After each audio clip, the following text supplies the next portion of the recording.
Ton pire ennemi, ce n'est pas le monde, c'est ton propre cerveau. Et si tu ne le contrôles pas, il te détruira. Tu vois, ton cerveau est l'arme la plus puissante que tu possèdes.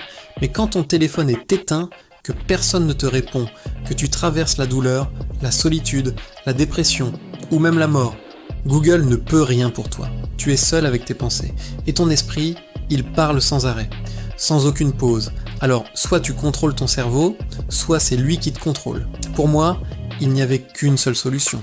Le travail, encore, et encore, et encore. Je n'arrivais pas à comprendre mes cours. Alors je lisais, je réécrivais, je répétais, sans cesse, jusqu'à ce que ça rentre. Je ne savais pas nager, alors je retournais à l'eau, encore, et encore, et encore. Je ne laissais aucune échappatoire à mon esprit. Je lui ai montré que je ne céderais jamais.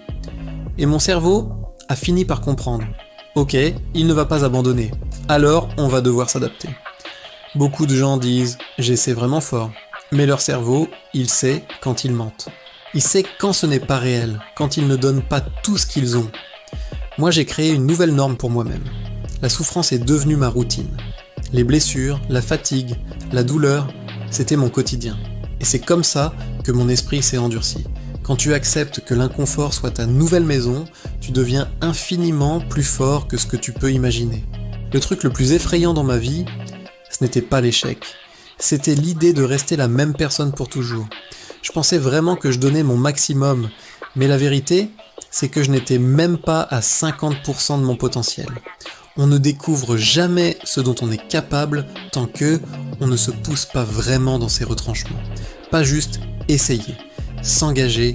Quand tu t'immerges totalement dans ton objectif, quand tu deviens la personne que tu veux être, ton esprit n'a pas d'autre choix que de suivre. La douleur ne te détruit pas, elle te transforme. La paix ne vient pas avant la souffrance, elle vient après.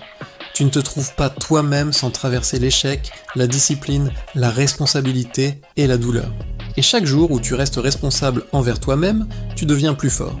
Si ce message t'a parlé, abonne-toi maintenant pour ne rien manquer. Commente « Je deviens plus fort » ci-dessous et partage cette vidéo à quelqu'un qui a besoin d'entendre ça au jour 8. Merci de m'avoir écouté.